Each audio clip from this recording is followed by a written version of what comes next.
Hi, my name is Alice, and if someone met me for the first time, they'd probably say I'm a woman who has everything under control: a confident gaze, polished movements, a snow-white coat, the scent of menthol and cleanliness, everything you'd expect from a dentist who's been sitting behind the chair for 10 years now, where dozens of people look at me with trusting lips parted every day. I'm really good at my job. I've learned to read people by the way they clasp their hands on the armrests or the awkward way they try to joke to hide their fear. But I'm not just an ordinary doctor. It just so happens that at our private clinic, I often have to fill in for the director when he disappears. Tired of endless calls and patients with urgent pain, then everything falls on my shoulders: paperwork, calls to suppliers, scheduling, selecting assistants, and that endless, boring bureaucracy that no one but me is willing to patiently sort through. For the last 2 months, I felt like I was living in the clinic. My boss was going through a tough time. He'd had a falling out with his wife and taken time off to sort himself out,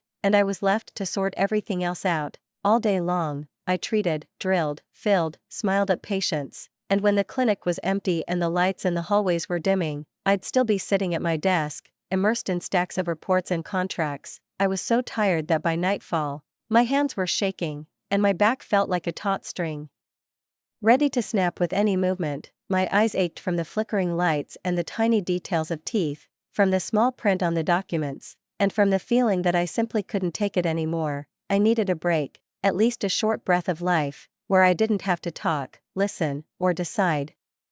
Luckily, I have one place that always saves me: my small house by the lake, just 40 minutes from my city apartment, and it's like stepping into another world. 3 years ago, I bought it with my savings. Nothing special. Just a wooden cabin with a porch, the scent of pine needles, and water gently lapping at the steps. But this place is mine. The air there smells of pine and silence, and it seems as if life itself breathes more slowly. I usually go there a couple of times a month, when I feel the city beginning to weigh on me with its gray walls and endless hum. You sit by the water, watching the swans slowly glide across the mirror-like surface, and everything within gradually comes to a balance. Of course, I'm not the only one who uses this little house. I gave my parents a set of keys. They're retired, and they like to spend weekends there, reading newspapers on the veranda or making coffee while watching the sunrise. My younger brother, Raphael, also has access. He got married 2 years ago, and his wife, Francesca, sometimes persuades him to change the scenery, so they also come there from time to time. I need to tell you about her, about Francesca.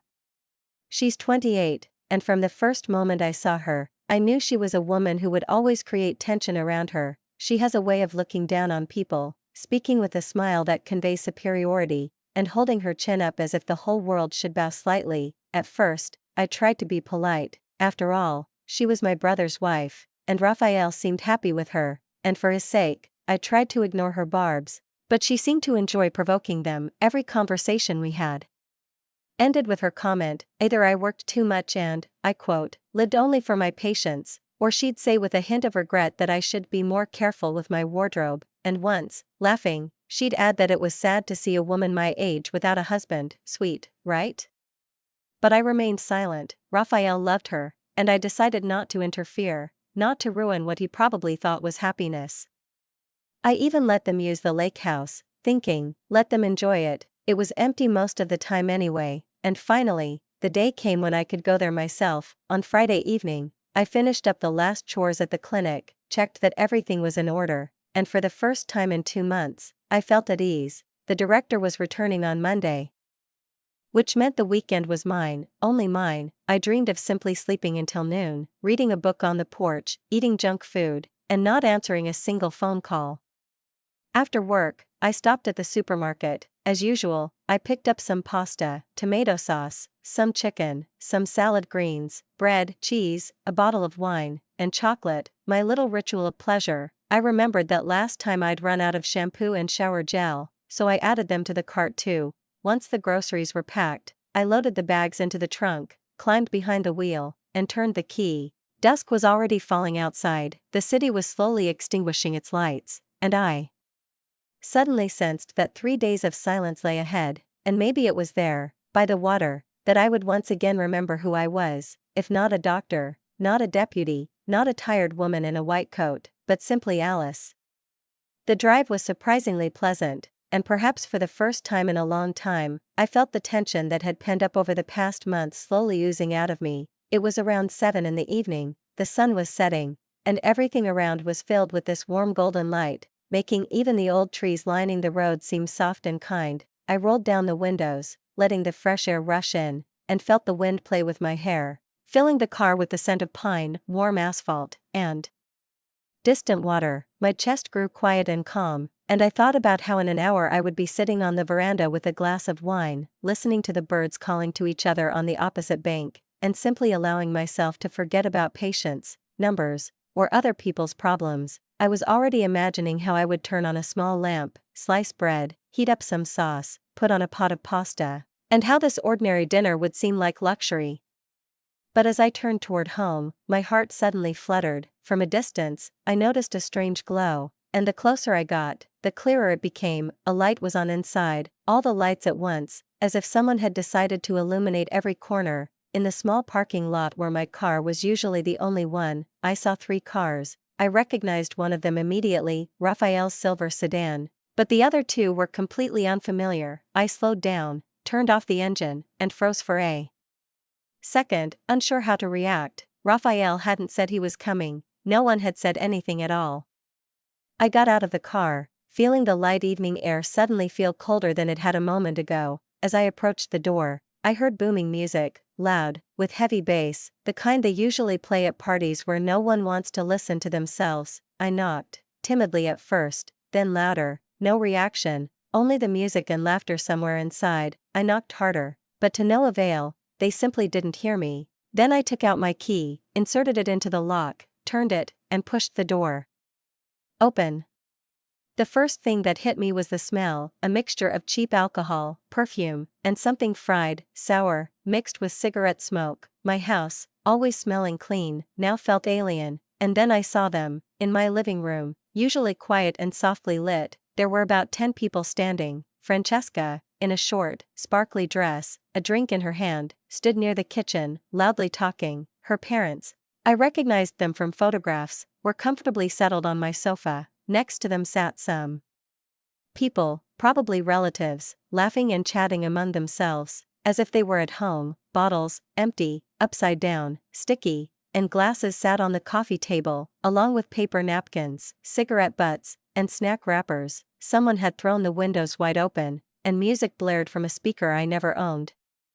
When I walked in, someone finally noticed me, and the music abruptly stopped. Everyone turned around. The silence was so thick I could hear my own breathing. I expected embarrassment, at least some awkward movement, an apology, an attempt at explanation, but instead I saw irritation, as if I wasn't the hostess, but an uninvited guest who had arrived at the wrong time. Francesca's face was red, her eyes glittering. She was clearly tipsy. Maybe even drunk. She turned to me, hands on her hips, and asked with a disdainful sneer, "What are you doing here?" I stood there, probably silent for a second, unable to believe what I was hearing. Then I said quietly but firmly, "What am I doing here?" "This is my home, Francesca. Now, explain what you're doing here." She snorted and burst out laughing, as if I'd said something funny. "We have a key," she replied, barely able to stay on her feet, "so we can come whenever we want and relax." I glanced around. Her parents sat stony-faced, not saying a word. The rest, cousins, uncles, whoever they were, simply watched the theater audience, waiting for the scene to end. I tried to speak calmly, though my voice trembled treacherously. "I came here to relax for the weekend, so I think it's time for you all to wrap up the party and go home." The faces around me lengthened, then someone snorted, someone shook their head, and almost simultaneously several voices spoke up. "Seriously? We just got here." But the loudest, of course, was hers. Francesca turned to her guests and said loudly, mockingly, "Why is this stupid leech even here?"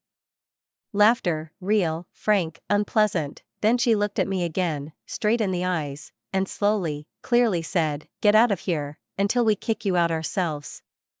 At that moment, it felt like someone had punched me in the stomach. The air left my lungs, my heart sank. I looked at her parents, at all those people, and saw only indifference. No one said a word, no one intervened. Everyone looked at me as if I really was a nuisance.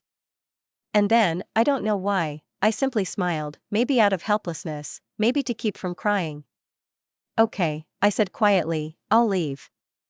I turned and walked out, trying not to slam the door, even though everything inside was seething so much that my hands were shaking. As I closed the door behind me, I heard drunken laughter from inside, followed by loud shouts, interspersed with curses. They shouted after me, "Leech, lonely woman, stupid old woman." I won't repeat the rest. It sounded too foul coming from the lips of those I'd helped so much. I was still smiling, as if part of me couldn't believe what was happening, but beneath that smile, beneath my skin, beneath the pounding of my pulse, a dull, heavy, viscous anger was flaring, making my head swim. I walked to the car, feeling every step echo in my chest with pain, and I got behind the wheel almost automatically.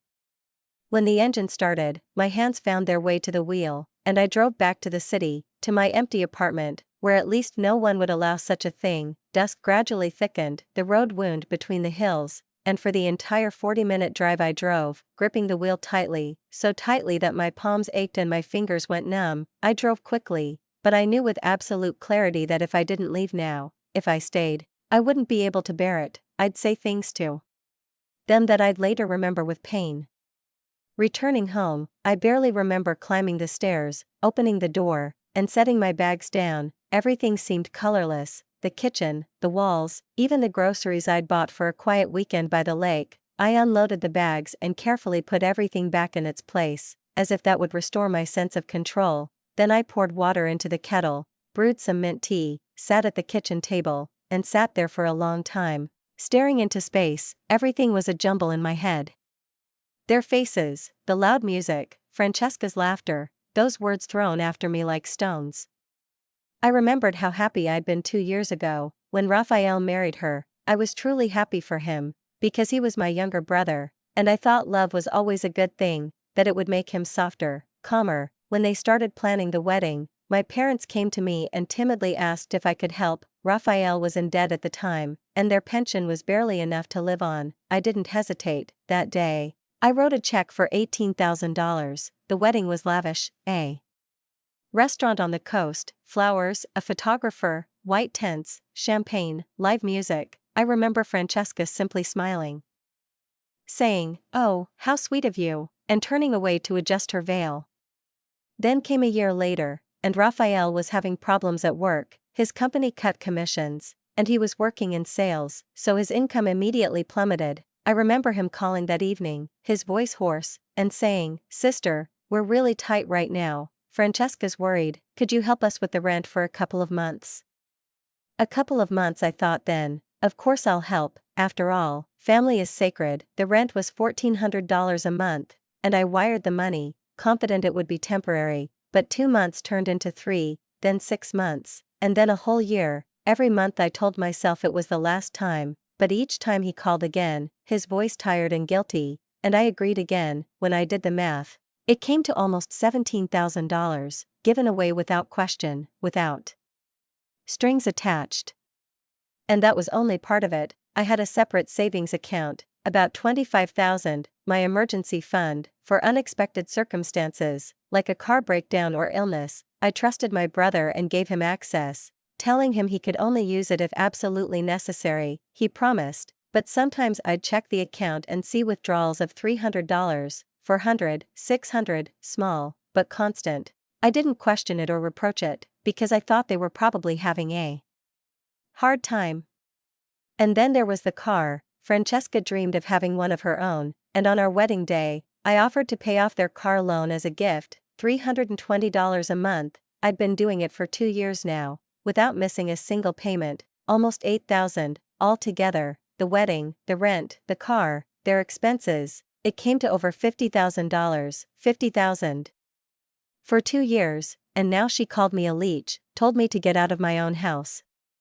I took a sip of tea, feeling the mint burn my tongue, and suddenly felt everything inside me turn cold and determined. I wasn't going to support them anymore, not a penny, not a minute of my effort. I was done. Slowly, I picked up my phone, opened my banking app, went to the automatic payments section, and found the line for Raphael's apartment rent. I stared at the screen for a few seconds, then hit cancel, and that was it. No doubt, no remorse. Then I scrolled down and found Francesca's Car loan payment, her shiny white car, her pride and joy. I pressed the same button, cancel. The next morning, Saturday, I woke up earlier than usual, as if my body knew that today would be the day after which everything would finally change. I drank a cup of strong coffee, put on a simple dress, pulled my hair up into a bun, and drove to the bank. The air was cool, the city was just waking up, the streets were almost deserted, and I loved the morning calm. As if life itself had given me a brief moment of silence to process everything. The bank smelled of paper, metal, and vending machine coffee. I approached the counter, greeted the girl at the reception desk, and said I needed to speak to someone about my bills. A couple of minutes later, a woman in a formal suit with carefully lined eyes approached me. Patricia, I knew her before. We'd run into each other when I opened that same emergency account. She smiled, recognizing me. Alice, nice to see you, she said softly. How can I help you today? I need to remove someone from my emergency account, I replied calmly. Completely remove them, so they no longer have access. Of course, she nodded, sitting down at the computer. Tell me their name. Raffle Morrison, my brother. She raised her eyebrows slightly, but said nothing. She simply nodded, quickly typed something, asked for identification, and within 5 minutes it was all over. I watched her close the tab, and with each click of the key, I felt the weight I'd carried for too long lift from me. As I walked out of the bank, the sun rose higher, and my chest suddenly felt lighter, as if I'd exhaled all the pent-up air of debt, patience, and resentment I'd carried for years. I didn't call Raphael, I didn't call Francesca, I didn't tell my parents anything. I just went home and waited. I thought it would take a long time, that they wouldn't understand right away, but the week flew by, and the following Friday, exactly 7 days later, the phone rang. I glanced at the screen. Raphael. My heart sank slightly, but I answered. He didn't even say hello. What happened? He began irritably. Why does the landlord say he didn't receive the payment? I took a deep breath and said calmly. Because I'm no longer paying your rent. There was a stunned silence on the other end of the line. I added, still in the same even voice. And I removed you from my emergency account, and I stopped paying Francesca's car loan. A second, two, and then there was an explosion. Are you crazy? He yelled so loudly that I instinctively pulled the phone away from my ear. What the hell is wrong with you? I'm fine, I replied, feeling a strange calm growing inside. I'm perfectly healthy. Raphael, you can thank your wife for that. Remember how she kicked me out of my house last weekend? There was a sharp click. He hung up. I wasn't surprised. About 30 minutes later, the phone rang again. Francesca was on the screen. I didn't answer. She called again, then again. I simply put the phone down on the table and went into the kitchen to pour myself some water. When I returned, the screen was flooded with notifications. Messages poured in one after another. You're greedy, you're selfish, you're vindictive. How can you do this to your family? You're a terrible person. I reread them, and suddenly it began to laugh, at first, just quietly, and then I burst out laughing, sitting on the couch. It was nervous, a little bitter, but still real. I was laughing at how easily people forget kindness the moment they lose access to your money. Half an hour later, Mom called. I answered. Alice, what's going on? Her voice was worried. Raphael just called. He's desperate. I told her everything, from beginning to end, about the trip to the lake, about Francesca, her relatives, how they treated me, how they laughed, how she kicked me out of my own house. I also told her about how I stopped paying them rent, the car, and blocked my brother's access to the bank account. Mom was silent for a long time, then she sighed. Alice, dear, you have to understand your brother's situation. He loves his wife, and, while Francesca can be a little capricious sometimes, you could give in a little, so there won't be a family conflict. I felt everything inside me collapse. Mom, I said quietly, this is about respect. If someone doesn't respect me but lives off me, then I deprive them of their money. It's that simple. She tried to say something else, but I wasn't listening. I simply hung up, not because I was angry with her, but because I realized she wouldn't understand. No one will understand but me.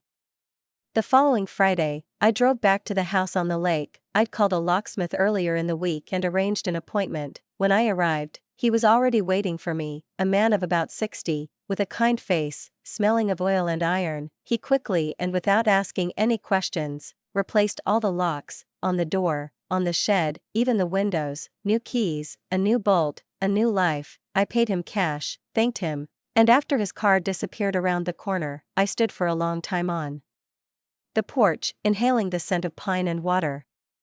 Now this house belonged solely to me again, to no one else, not Raphael, not Francesca, not even my parents. They had all shown that they valued neither my care, nor my kindness, nor me, and so now it was my refuge, my peace, my territory, where no one would enter without my consent. I spent the weekend there alone, and it was quiet, peaceful, and, for the first time in a long time, it felt truly good.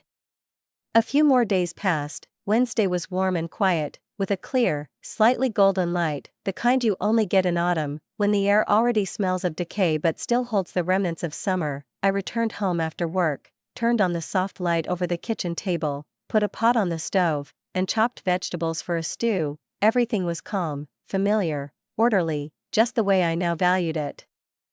And then there was a persistent knock on the door, not a bell, but a knock, confident, heavy, demanding. I mechanically wiped my hands on a towel, went to the door, and peered through the peephole. Mom, Dad, and Raphael were standing on the landing. I immediately noticed that Francesca wasn't with them, and that in itself seemed like a sign, a smart move. I thought, they knew her appearance would only make things worse.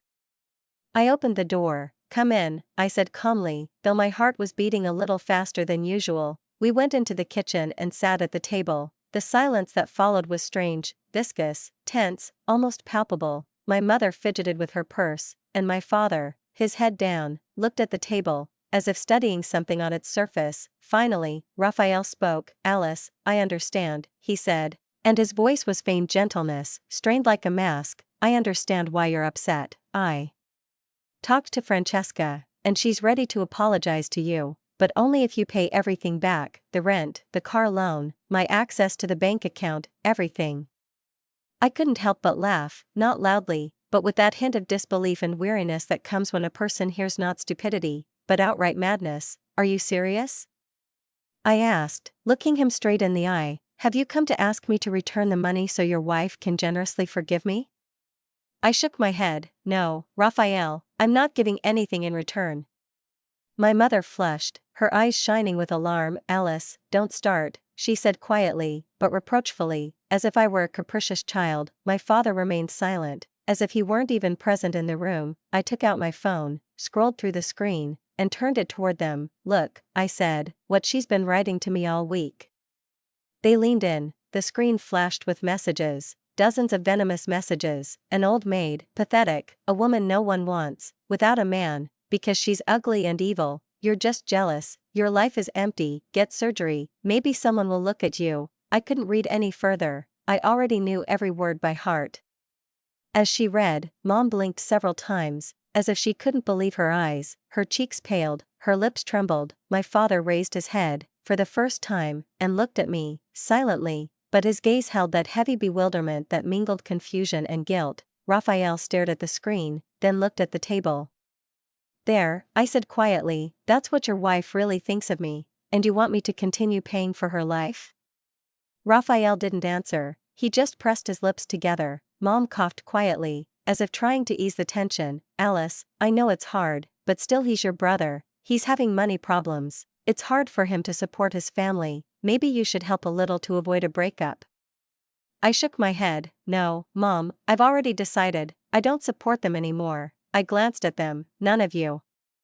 Raphael stood up abruptly. "Fine," he said, dryly and angrily, "if that's how you want it." He turned and walked to the door. Mom stood up after her, and Dad followed her. He didn't say a word the entire time, he just quietly picked up his coat and, without looking at me, followed them out. After the door closed behind them, I sat at the table for a long time. The air in the kitchen seemed thick, like after a thunderstorm. I looked at my cup, where the tea had grown cold, and wondered if I'd done the right thing. But then Francesca's face flashed before my eyes, arrogant, drunk, with a crooked smile, as she ordered me out of my house, and there was no longer any doubt. Yes, I had done the right thing. 2 weeks passed. I immersed myself in work, trying not to think about my family. The clinic demanded my attention, patients, schedules, minor organizational issues. All of this helped me take my mind off things. but one day, in broad daylight, the phone rang. It was Mom. Her voice sounded tired, with a hint of solemnity, as if she were about to announce something important. "Alice, I thought you should know," she said. "The landlord kicked out Raphael and Francesca. They haven't paid for 3 months, now they're moving in with us." I paused. Then answered calmly, "Okay, Mom, thank you for telling me," and hung up. I felt a little sorry for my parents. They certainly didn't deserve all this hardship, but they made their choice, and now they'll have to live with the consequences. Another 2 months passed, work was going well. My boss finally resolved his personal issues and returned to the clinic, taking control. I felt better. I could once again do what I truly loved, dentistry. I stopped worrying about paperwork and bills, and I could afford more days off. And almost every weekend, I went to the house on the lake. The evenings there were warm, with quiet reflections of light on the water, and I would sit on the veranda with a glass of wine, listening to the wind rustle the leaves. It was my place, my peace, my world, which no one else had the right to enter. Then Mom called again. Her voice was tired, the voice of someone who has held on for a long time and now simply can't anymore. "Alice, I need to talk to you," she said quietly, as if afraid someone would overhear. "What's wrong, Mom?" I asked, already guessing from her tone that the conversation wouldn't be about me or anything pleasant. "It's Francesca," Mom sighed. "I can't take it anymore. I'm so sick of her living here, she's impossible." I didn't answer right away, I just listened, and Mom kept talking, as if she was afraid that if she stopped, she'd lose it. "She's always so capricious," Mom continued, "complains about the food, the weather, the house, us. She demands that I cook special dishes for her, sometimes too greasy, sometimes too bland, sometimes too homey. She doesn't like the way I clean, doesn't like the way I fold the laundry, doesn't even like the temperature in the house. Nothing is ever good enough for her." I listened silently, feeling the same old, heavy irritation rising inside. "And she bosses us around," I finally said. "Is that so?" Mom exhaled heavily. "Exactly, last week, she made your father rearrange the furniture in the living room. Can you imagine? She wanted the sofa on the other wall. Your father has a bad back, Alice, you know that. But she still stood there and told him where to put it, and then she thought the kitchen was out of order. So she made me rearrange all the cabinets. I have high blood pressure. I can't do anything physically strenuous, but she doesn't care." She paused for a second and asked, "What do you think your brother says about all this?" "I suppose he's protecting her," I replied. As always, Mom paused, then quietly said, "Yes, he makes excuses for her, every time." I closed my eyes tiredly. "Well, you let them move," I said calmly. "Now I'll have to figure it out myself." "Alice, please," I heard in response, but I didn't want to listen anymore. I hung up. I know it sounds harsh, but I warned them, they'd made their choice. Another 2 months passed, just 4 months since I'd cut off contact with Raphael and Francesca. My state could be described in one word: lightness. I finally stopped living for other people's worries. I had more money, more peace, more space for myself. I even started thinking about buying a new car, the very one I'd been dreaming about for 2 years, but kept putting it off because I was constantly helping my brother. One day, during lunch at work, the receptionist came up to me and said, "Your parents are here, they say they want to see you." I was surprised, but I agreed. We sat in a small cafe across from the clinic and ordered coffee. Mom looked tired, with dark circles under her eyes, and Dad sat next to her, staring thoughtfully into his cup, as if searching for answers to life's questions. "It's about Raphael," Mom said, without waiting for me to ask. "They're getting divorced." I raised my eyebrows. "Really?" "Yes," she sighed. "Francesca can't stand the life they have now. She's angry that you don't talk to him anymore, that you don't give them money. She's irritated that they have to live with us. She says he—" Mom hesitated, but Dad continued. "She said he's worthless, that he can't provide for her the way she deserves, and she wrote about it online, right on Facebook." "What exactly did she write?" I asked. "Everything," Mom interjected. "That Raphael is a fool, that he's incapable of supporting a woman, that she made a mistake marrying him. She put it all out there for everyone to see. Can you imagine?" I shook my head. "And what did Raphael do?" I asked after a short pause. My father looked up. "He finally lost his temper. He filed for divorce, last week." I nodded slowly, feeling a wave of strange, warm relief wash over me. It's probably the smartest decision he's ever made, I said quietly. Mom didn't argue, even my father didn't object, they both just sat across from me, tired, devastated, as if all this wasn't just a family drama but a long-term illness that could no longer be cured. We finished our coffee in silence, then Mom put her hand on mine and said only, "Thank you for listening, daughter." They left, and I remained sitting at the table, feeling a strange feeling spreading inside me, not joy, no, more like peace. A few months later, Mom called again. Her voice was softer than before. "The divorce is final," she said. "Everything between them is over. Francesca has returned to her parents. She stopped writing nasty things about Raphael online." I just nodded, although she couldn't see it. "Okay, Mom, let everyone live their own lives now." And a couple of months later, she called again. This time there was a slight smile in her voice. "Raphael is doing well," she said. "He found a new job, a very good one. He's earning even more than ever before." I smiled back, looking out the window. "That's wonderful," I said. "Really, I'm truly happy for him. He moved out of our house and rented his own apartment." Mom added, "Looks like he's finally back on his feet." "Probably," I answered calmly. Maybe losing Francesca was the wake-up call he needed. And for the first time in a long time, I felt I wasn't angry, I wasn't hurt, I simply let go. After that, as if by some higher power, a long-awaited peace finally reigned in our family. I immersed myself fully in work again, in those familiar, habitual rhythms where each day was predictable and fatigue-noble, proper, and deserved. On weekends, I went to my lake house, where everything remained as it was, the same scent of pine and rotting leaves, the same soft ripple of the water at dawn, the same aching feeling of silence, when you hear only your own breathing. Sometimes I'd sit on the porch, watching the sun slowly sink below the horizon, and think about the past, about people, about words spoken and unspoken. Everything that had recently caused me pain and irritation now seemed distant, almost foreign. Several months had passed since Raphael and Francesca's divorce, when my mother called me one evening. Her voice was soft, with a new warmth, as if a heavy burden that had weighed on her heart for many months had finally lifted. "Alice," she said, "your father and I would like to ask your forgiveness." I was taken aback. "For what, Mother?" "For everything, daughter," she replied quietly. "You were right all along. We didn't want to see what Francesca really was. We just wanted Raphael to have a family." I heard weariness and regret in her voice, and suddenly all my pent-up resentment melted away. "It's okay, Mom," I answered calmly. "We all make mistakes. The main thing is that it's all behind us now." My father, sitting next to me, added quietly, "Forgive me too, Alice." I should have said something then, but I didn't. I smiled, even though they couldn't see it. "Of course I forgive you, you are my parents, and the rest is not important anymore." At first, Raphael and I barely spoke. I think he felt awkward after everything that had happened. Time heals, but sometimes it leaves scars you don't want to look at. However, gradually he began to write, at first short messages, formal, cautious, like, "How are you? How are things at the clinic?" And then something warmer, more sincere. I responded without offense. It was as if a new, more mature world was emerging between us, without dependency, without pity, without that childish belief that a family should be perfect. He never asked me for money again, and I was grateful for that. It seemed to me that he had finally grown up, not in age, but internally.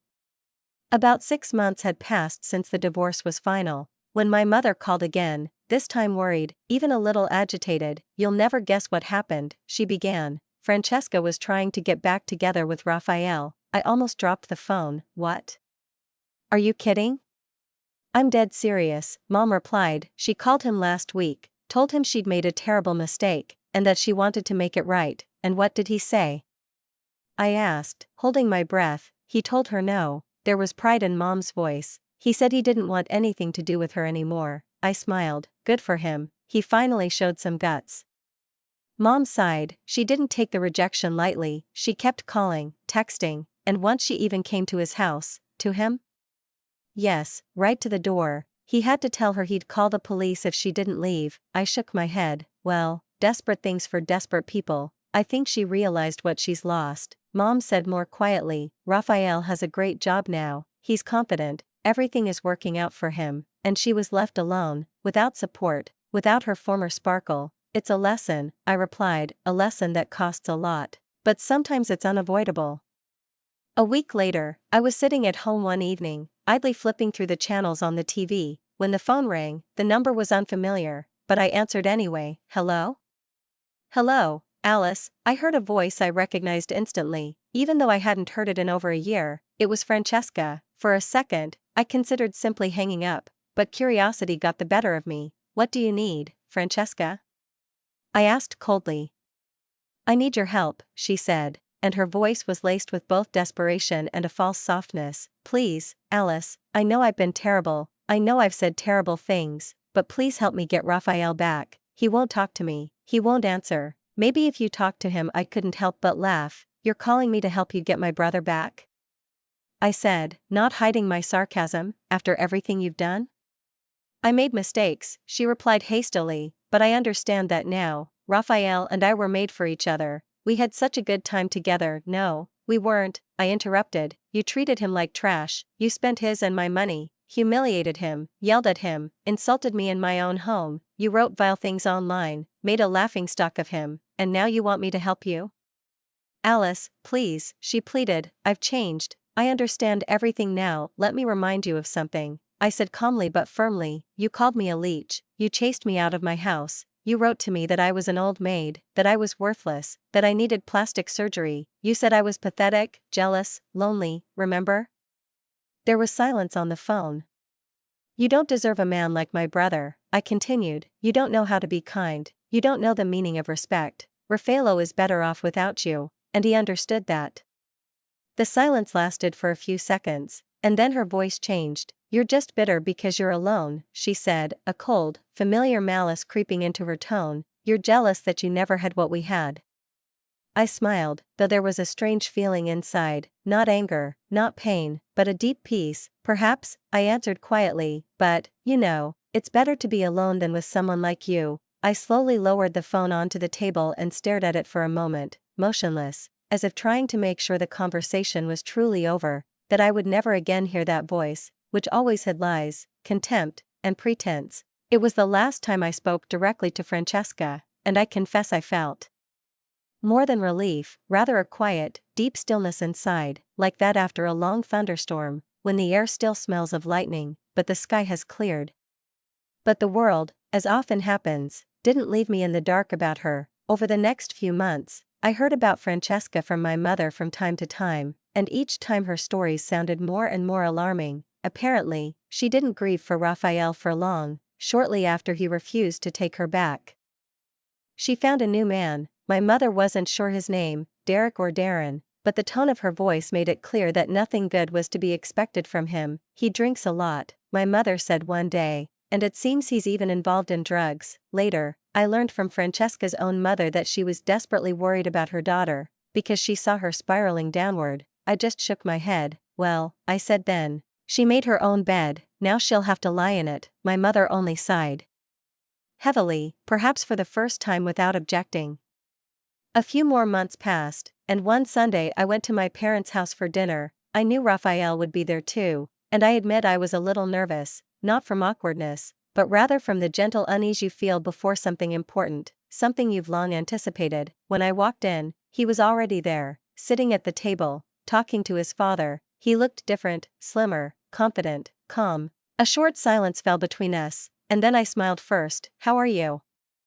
I asked. I'm doing well, he replied, and I heard something in his voice that hadn't been there for a long time. Lightness. Very well, actually, my job is great. I recently got a promotion. I'm earning more than I ever imagined. I nodded. That's wonderful, Raphael, you deserve it. His smile widened a little. And I'm dating someone new, he added casually. Her name is Amy. She's a teacher, kind, simple, genuine. I felt something softly unfold inside me, warm and bright. I'm happy for you, I said sincerely. I really am. He looked at me intently, then lowered his gaze, as if gathering his courage. Alice, he said finally, I have to tell you something. I'm sorry. Forgive me for everything. For letting Francesca treat you the way no one should have, for taking your money, for not appreciating what you did for us, for keeping silent when I should have protected you. You were right about everything, and I was an idiot. His voice wavered, and I felt my eyes sting, but I blinked back the tears. I forgive you,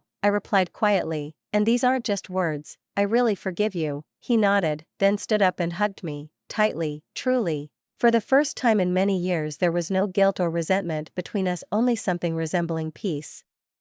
I heard about Francesca a couple more times, in passing, from my mother. It seemed her life had now become a mirror image of the one she had once destroyed. She was still with that Derek or Darren, who drank, did drugs, and, according to my mother, treated her far from well. The last time anyone had seen her, they said she looked terrible, overweight, with dull eyes, her hair carelessly dyed, and clothes that seemed to hang on her like a strange shell. Part of me probably felt pity, not malicious, not triumphant, but the quiet pity you feel for someone who has built their own prison and can't escape it. But overall, I knew, she got exactly what she deserved. She believed herself to be above everyone else, that the world owed her, that she could hurt and humiliate others without consequences, but life always takes a toll, and now, looking back on it all from the outside, I realized she'd made a mistake. And I was finally happy. Everything was as it should be. I continued working as a dentist, and I admit, I still loved the feeling of helping people smile without pain or embarrassment. On weekends, I still went to my lake house, where the mornings began with a cup of tea on the veranda and the cries of seagulls over the surface of the water. I also started dating someone. His name is Michael. He teaches at the same school where Rafaela's girlfriend, Amy, works. They introduced us. He's attentive, with a gentle sense of humor, and around him I feel calm, without fuss, without the need to be anyone but myself. Since I stopped supporting Rafaela and Francesca, I've accumulated more money than I could have ever imagined. I bought myself the very car I dreamed of, back when I was still giving everything to others. Now I'm thinking about going to Europe, maybe Italy, by the sea, where I can sit in a little cafe by the water and just watch the sunset. I'm fine with my parents now. We see each other often, have dinner together, and laugh, and my relationship with Raphael is better than ever before. Sometimes I catch myself thinking that maybe all of this, even the pain, the humiliation, the loss, was necessary for us to finally understand who we are. I've learned a lot from this whole story. I've realized that generosity is wonderful, but generosity without limits becomes self-destructive. I've realized that family is important, but respect is more important, and I've learned, albeit with difficulty, to step back when love or kindness begins to destroy you. Sometimes you have to close the door to save not your pride, but your soul.